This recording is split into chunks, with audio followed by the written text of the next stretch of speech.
사도신경으로 우리의 신앙을 고백하시겠습니다.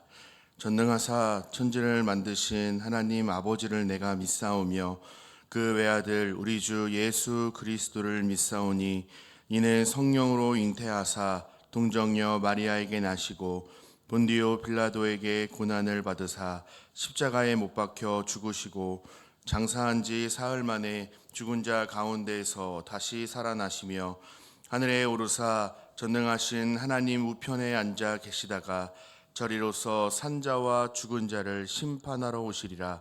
성령을 믿사오며 거룩한 공회와 성도가 서로 교통하는 것과 죄를 사하여 주시는 것과 몸이 다시 사는 것과 영원히 사는 것을 믿사옵나이다. 아멘.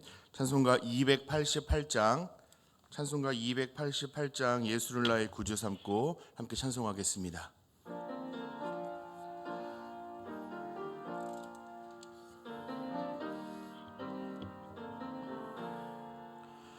예수를 나의 구주 삼고 성령과 피로써 거듭나니 이 세상에서 내 영혼이 하늘의 영광 보리로다.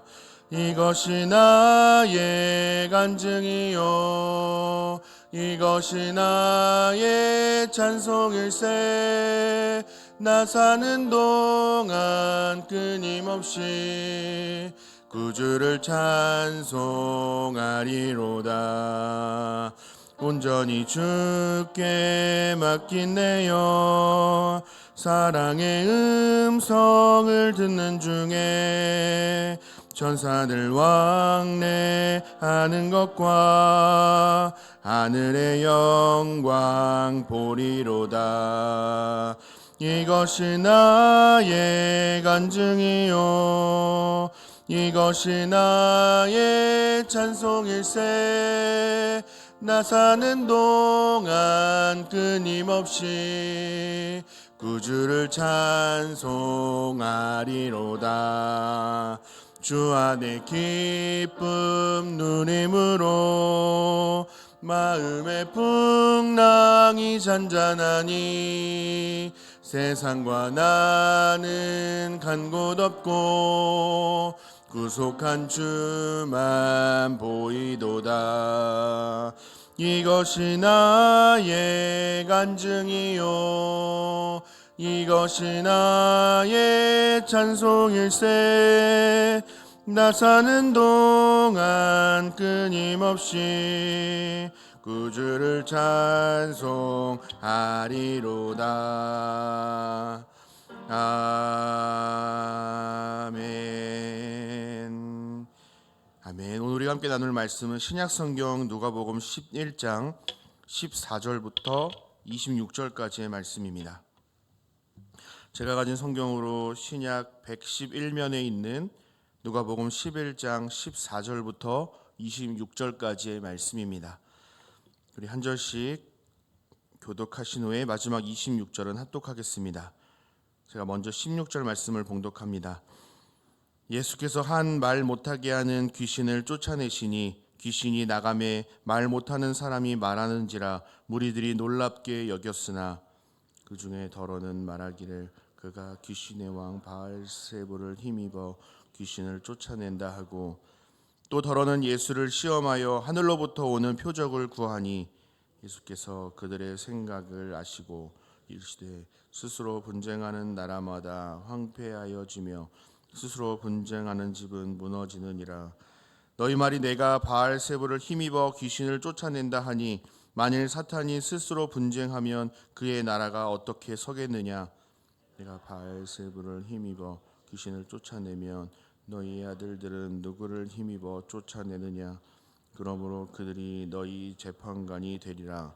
그러나 내가 만일 하나님의 손을 힘입어 귀신을 쫓아낸다면 하나님의 나라가 이미 너희에게 임하였느니라. 강한 자가 무장을 하고 자기 집을 지킬 때에는 그 소유가 안전하되 더 강한 자가 와서 그를 굴복시킬 때에는 그가 믿던 무장을 빼앗고 그의 재물을 나누느니라. 나와 함께하지 아니하는 자는 나를 반대하는 자요 나와 함께 모으지 아니하는 자는 해치는 자니라. 더러운 귀신이 사람에게서 나갔을 때에 물 없는 곳으로 다니며 쉬기를 구하되 얻지 못하고 이에 이르되 내가 나온 내 집으로 돌아가리라 하고 가서 보니 그 집이 청소되고 수리가 함께 있습니다. 이에 가서 저보다 더 악한 귀신 7을 데리고 들어가서 거하니 그 사람의 나중 형편이 전보다 더 심하게 되느니라. 아멘. 장례 광고가 있습니다. 2-16구역 김숙한 집사님의 모친 되시고 황창전 집사님의 장모 되시는 고 가명래 권사님께서 소천하셨습니다. 빈소는 서산의료원 상례원 2층 국화 1호실이며 발인은 오늘입니다. 끝까지 장례를 위하여서 함께 기도해 주시기를 바랍니다. 이른 새벽에 주님 전에 올라오시면서 7분의 성도님께서 1,000번째 예물을 하나님 앞에 드리셨습니다. 기도하기 위해 새벽을 깨우신 모든 성도님들을 환영하고 축복합니다. 말씀으로 길을 찾고 기도로 힘을 얻는 은혜의 새벽이 되시기를 간절히 소망합니다. 오늘 설교 제목은 이미 임한 하나님의 나라입니다. 하나님 나라라는 단어를 많이 들어보기는 했지만 정확하게 무엇을 의미하는지 설명하기 어려운 개념이 아닐까 생각합니다. 하나님 나라, 천국은 같은 말인데요. 단순히 죽어서 가는 어떤 장소적인 개념으로 이해할 때가 많습니다.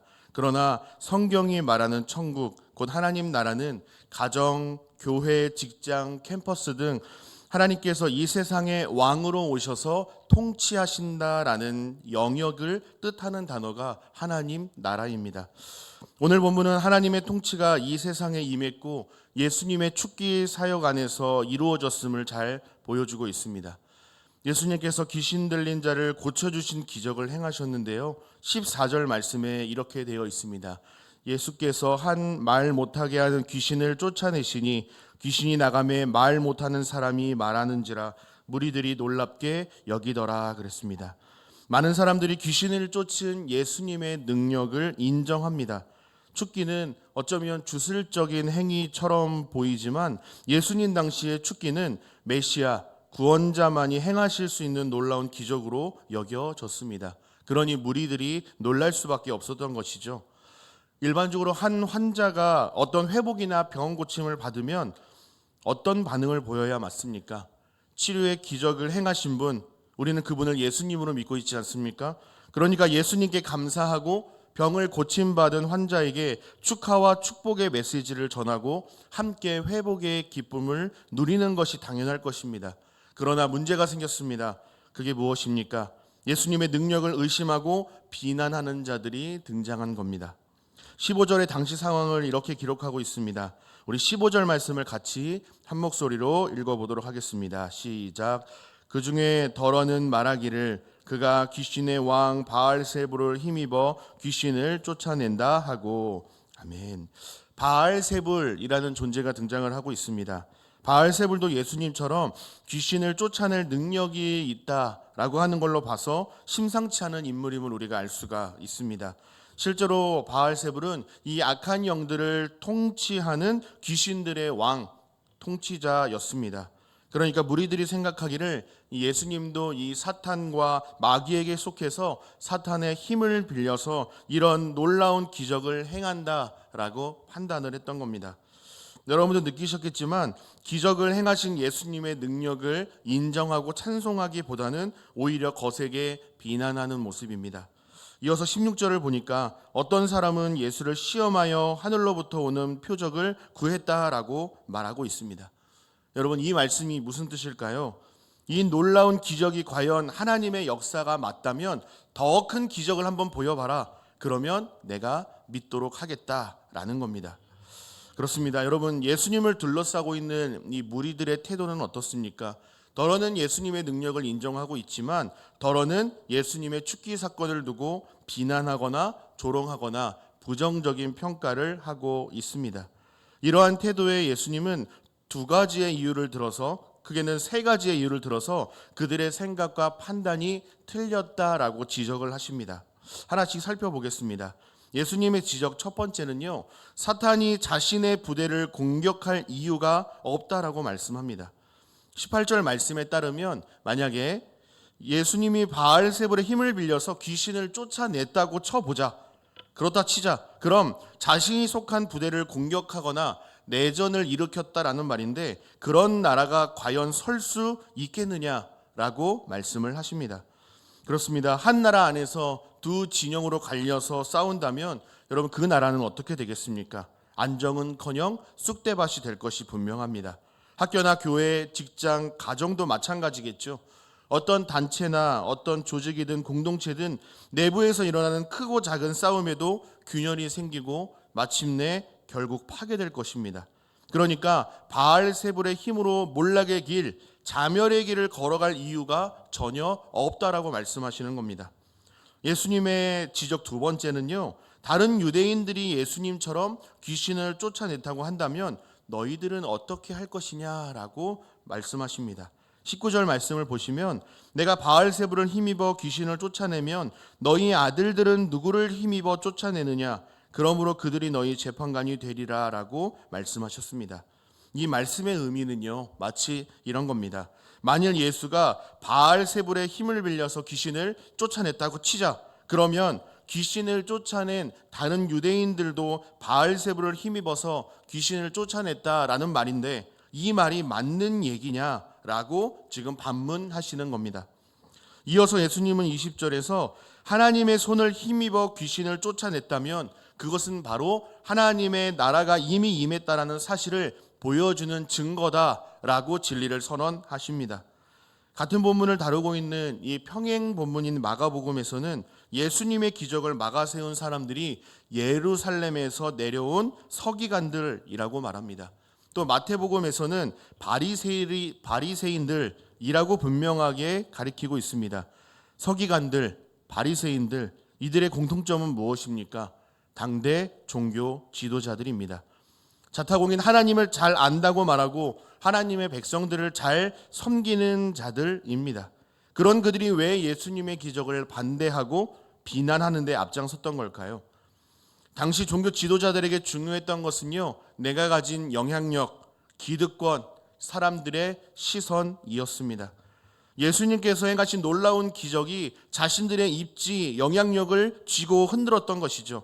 이처럼 자신들이 가장 귀하다고 생각하고 소중하게 여겼던 이 기득권이 위협당하고 있으니 어떻게든 사수하려고 애를 쓰는 모습을 보여주고 있는 겁니다. 사랑하는 여러분, 저는 여기서 종교 지도자들과 예수님의 대조를 명확히 잘 보여주고 있다고 생각합니다. 종교 지도자들은요, 앞서 살펴본 것처럼 하나님과 하나님의 백성들을 섬기는 위치에 있었음에도 불구하고 백성들의 안위보다 그들이 가진 기득권이 우선이었습니다. 소위 자기 밥그릇 챙기기 바빴다라는 것이죠. 반면에 예수님은 어떻습니까? 예수님은 낮은 자로, 섬기는 자로 이 땅 가운데 오셨습니다. 백성들을 권세 아래 가두거나 부리시기 위하여 오신 것이 아니었습니다.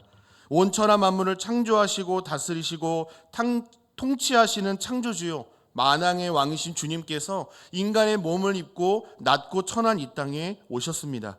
그렇게 저와 여러분을 구원하시는 것입니다. 한마디로 예수님께서 이 땅에 오신 이유가 무엇입니까? 우리를 구원하기 위하여서 십자가에 달려 죽으러 오신 것 아닙니까? 사랑하는 여러분, 우리 예수님은 회복하시는 분이십니다. 구원하시는 분이십니다. 우리 예수님은 귀신을 쫓으시고 살리시는 분이십니다. 예수님은 이 땅 가운데 오신 목적과 이유를 분명하게 알고 계셨고요, 사명대로 하나님의 나라를 가르치시고 확장하는 일에 몰두하시고 매진하셨습니다. 마가복음 1장 15절에서 예수님은 때가 찼고 하나님의 나라가 가까이 왔으니 회개하고 복음을 믿으라 라고 하나님의 나라를 선포하셨죠. 그렇게 예수님께서 이 땅에 오심으로 말미암아 하나님의 나라가 시작이 된 겁니다. 여기서 질문 하나 드려보겠습니다. 이 시대를 살아가는 하나님의 백성들이 마땅히 보여야 할 태도는 무엇입니까? 종교 지도자들처럼 자신의 기득권을 챙기고 예수님을 거부하는 삶을 살아가야 할까요? 아니면 회개하고 복음을 믿어야 할까요? 그렇습니다. 후자입니다. 회개하고 복음을 믿어야 하는 줄로 믿습니다. 그렇다면 회개하고 복음을 믿는 삶은 어떤 삶일까요? 내가 내 인생의 주인이라 여기고 하나님께 반역하고 불순종하며 살았던 죄를 회개하고 인생의 주권과 소유권을 하나님께 모두 다 내어드리고 하나님을 경외하고 철저히 주의 말씀대로 순종하는 삶을 살아가는 모든 삶의 여정을 말합니다. 그렇다면 여러분은 어떻습니까? 하나님의 은혜로 구원받은 저와 여러분은 어떻게 신앙생활을 하고 계십니까? 나 중심이 아니라 철저히 하나님 중심의 신앙생활을 하고 계십니까?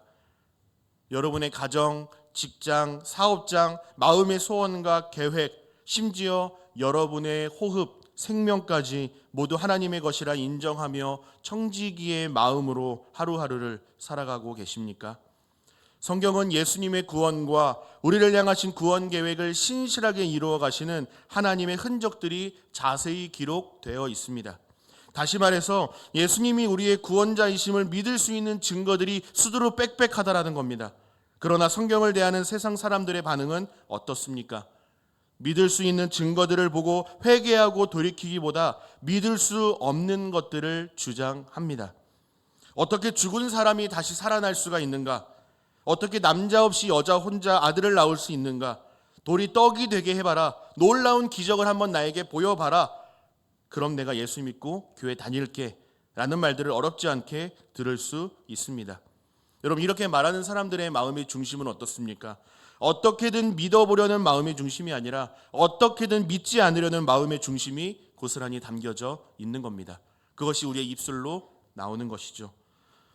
수많은 증거에도 불구하고 예수님을 믿지 않으려는 세대 가운데 여러분에게 예수님은 과연 어떤 분이십니까? 조금 부족한 것을 채워주시는 분이십니까? 내가 모자란 것, 내가 없는 것을 구할 수 있는 분으로 믿으십니까? 아니면 내가 믿고 신뢰할 수 있는 구원자로 믿고 계십니까? 강하신 분이시요 세상 무엇보다 누구보다 더 강하신 분이시라고 오늘 본문은 말씀합니다. 21, 22절에서 이렇게 말씀하시는데요. 우리 21절, 22절 말씀을 같이 한 목소리로 읽어보도록 하겠습니다. 시작. 강한 자가 무장을 하고 자기 집을 지킬 때에는 그 소유가 안전하되 더 강한 자가 와서 그를 굴복시킬 때에는 그가 믿던 무장을 빼앗고 그의 재물을 나누느니라. 아멘. 21절에서 말하는 강한 자가 누구입니까? 사탄입니다. 사탄은 강한 존재입니다. 우리의 눈에 보이지 않는다고 해서 우리는 쉽게 대할 수 없는 존재입니다. 그런데 사탄 마귀보다 더 강한 자가 있다라고 말씀을 하시는데 그분은 누구실까요? 그렇습니다. 예수님입니다. 사탄보다 더 강하신 분, 예수 그리스도가 오셔서 귀신을 쫓아내셨습니다. 예수님의 축기 사역은 단순히 한 사람의 병이 나은 걸로 그치지 않습니다. 귀신을 쫓는 행위는 죄와 질병으로 고통받는 사람들에게 하나님의 구원이 임했다라는 증거입니다. 우리 예수님은 강한 자보다 더 강한 자 예수 그리스도이심을 증거하고 계십니다. 사랑하는 여러분, 예수님을 온전히 믿고 신뢰하는 저와 여러분 되시기를 바랍니다. 구원받은 저와 여러분은 강한 자보다 더 강한 자가 함께 하시며 지키고 계시기 때문에 이미 승리가 보장된 하나님의 자녀라는 사실을 여러분 꼭 마음속에 기억하시기를 바랍니다. 마지막으로 21, 26절 말씀은 예수님께서 귀신을 쫓아주심으로 말미암아 구원해 주셨다라고 한다면 구원을 입은 하나님의 백성들은 어떤 삶을 살아가야 하는가에 대해서 말씀을 해주고 있습니다. 예수님은 하나의 비유를 들어 말씀을 하십니다. 예수님의 축기 사역으로 집에서 귀신이 나갔는데 다른 머물 곳을 찾다가 집이 깨끗하게 되어서 더 악한 귀신 7을 데리고 다시 그 집으로 들어간 비유를 들어서 설명을 해 주십니다. 여러분, 집안의 대청소를 한번 싹 마쳤다고 한번 생각해 보시기를 바랍니다. 수리도 하고 청소도 해서 깨끗한 집이 되었습니다. 그러면 이제 어떻게 살아야 할까요? 이전과 같이 더럽게 살아서는 안 되겠죠. 먼지도 털고 청소도 하고 빨래도 하고 분리수거도 잘하고 또 환기도 해야 할 것입니다. 아무것도 하지 않고 그냥 방치해서는 안 될 것입니다. 마찬가지로 예수님의 축기 사역으로 말미암아 한 영혼이 깨끗하게 치료받았습니다. 구원받은 것이죠. 그렇다고 한다면 예수님을 처음 만난 그때 그 모습 그대로 내버려 두면 안 된다라고 말씀을 합니다. 내면을 하나님과 하나님의 말씀으로 하나님과의 교제로 채워가야 합니다. 그래야 우리의 내면이 깨끗해지고 성장하고 주님과 더 친밀한 관계를 맺을 수 있게 되는 것입니다. 그러므로 우리는 예수님을 나의 주 나의 하나님으로 입술로 고백하고 나아가 믿음으로 살아내기 위하여서 마음의 중심의 싸움을 날마다 해 나가야 합니다. 내 인생의 주인이 누구인가? 나는 하나님의 말씀을 어떻게 대하고 있는가? 나는 하나님 앞에서 어떤 자인가? 날마다 마음의 중심을 싸우는 믿음의 싸움이 우리 삶 가운데 있어야 한다라는 것입니다. 그래서 우리는 정신을 차리고 깨어 기도해야 한다라고 말씀하는 것입니다. 27절에 예수님은 더러운 귀신에 대하여 말씀하셨을 때 무리 중에서 한 여자가 예수님의 어머니가 복이 있다라고 칭찬을 하시는데요. 이에 예수님은 오히려 하나님의 말씀을 듣고 지키는 자가 복이 있도다라고 말씀을 하십니다. 그렇습니다. 사랑하는 여러분, 하나님의 나라에서는요, 무언가를 많이 가졌는가, 얼마나 중요한 직책을 맡았고 얼마나 영향력 있는 삶을 살았는가를 요구하지 않으십니다. 예수님은 나의 주님이요 나의 구원자요, 그리하여 하나님의 말씀에 순종함으로 주의 발자취를 따르는 예수님의 제자가 복된 자들이라 라고 말씀을 하십니다. 간절히 바라기는 우리 모든 제2 가족들이 하나님께 칭찬받는 복된 예수님의 제자들이 다 되시기를 예수님의 이름으로 간절히 소망하고 축복합니다. 여러분 기억하시기를 바랍니다. 하나님께 칭찬받는 사람이 어찌 남편에게, 아내에게, 자녀들에게, 내 가까이 있는 사람들에게 칭찬받지 않겠습니까? 세상 어떤 것보다 예수님을 주님으로 고백하고 말씀에 순종하는 삶을 계속해서 살아내시기를 예수님의 이름으로 축복합니다. 내가 지금 바르게 잘 가고 있는가? 수시로 말씀 앞에 나를 세워서 비춰보고 만약 하나님의 뜻에서 벗어나고 있다면 다시 돌이킬 수 있는 은혜를 간구하시기를 간절히 소망합니다. 많은 소리를 들으며 살아가고 있습니다. 많은 사람들이 이렇게 해야 돼, 이거 사야 돼, 저거 해야 돼, 저기로 가야 돼, 안 그러면 뒤처지는 거야, 바보 되는 거야 라고 말할 때에 그들의 말에 흔들리고 그들의 말에 귀 기울이는 삶이 아니라 조금 더디더라도 이해되지 않아도 하나님의 말씀에 귀 기울이고 하나님의 말씀대로 순종하는 삶으로 말미암아 하나님께 복되다고 칭찬받는 저와 여러분 되시기를 간절히 소망합니다. 믿음의 삶을 살아가기로 결단할 때 하나님께서 우리와 동행하시며 사탄마귀 일절 틈타지 않도록 눈동자와 같이 지켜주실 줄 믿습니다. 나아가 강한 자보다 더 강한 자 되신 우리 주님께서 우리를 가장 선하고 좋은 길로 인도하여 주실 줄 믿습니다. 이 은혜가 저와 여러분의 삶 가운데 날마다 함께 하시기를 예수님의 이름으로 간절히 소망하고 축복합니다. 아멘. 기도하겠습니다. 참 좋으신 사랑의 아버지 하나님, 은혜와 사랑을 감사드립니다. 오늘은 예수님의 축기 사역으로 인하여 예수님의 하나님 되심과 성도된 우리가 어떻게 믿음으로 살아가야 할지를 말씀하여 주시니 감사드립니다. 예수님께서 가르쳐 주셨던 것처럼 내면을 하나님과 하나님의 말씀으로 채워가게 하시고 예수님을 주님으로 고백하며 믿음으로 살아갈 수 있도록 도와주옵소서. 세상의 가치와 하나님을 믿는 믿음 사이에서 흔들리는 저희들의 믿음 없음을 불쌍히 여겨주시고 주님의 도우심 가운데 날마다 승리할 수 있는 하나님 나라를 살아내는 모든 제2 가족들이 되게 하여 주옵소서. 이 새벽에 하나님 앞에 귀한 예물을 올려드린 손길이 있습니다. 감사함으로 드린 예물을 기쁘게 받아주시고 하늘의 신령한 복과 땅의 기름진 복으로 충만히 채워주시고 하나님께 올려드린 믿음의 고백과 간구와 기도가 하나님께 영광이 되고 응답될 수 있도록 은혜와 복을 허락하여 주시옵소서.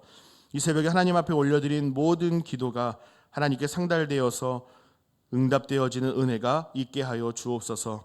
돌아가는 발걸음도 안전하게 지켜 보호하여 주시고 오늘 하루도 주님과 동행하며 넉넉히 승리하는 복된 하루 살아갈 수 있도록 주여 함께하여 주옵소서. 그렇게 행하실 우리 주님을 기대하고 찬송하오며 우리 주 예수 그리스도의 이름으로 감사하며 기도하옵나이다. 아멘. 하늘에 계신 우리 아버지여, 이름이 거룩히 여김을 받으시오며 나라 임하옵시며 뜻이 하늘에서 이룬 것 같이 땅에서도 이루어지이다. 오늘날 우리에게 일용할 양식을 주옵시고 우리가 우리에게 죄 지은 자를 사하여 준 것 같이 우리 죄를 사하여 주옵시고 우리를 시험에 들게 하지 마옵시고 다만 악에서 구하옵소서. 대개 나라와 권세와 영광이 아버지께 영원히 있사옵나이다. 아멘.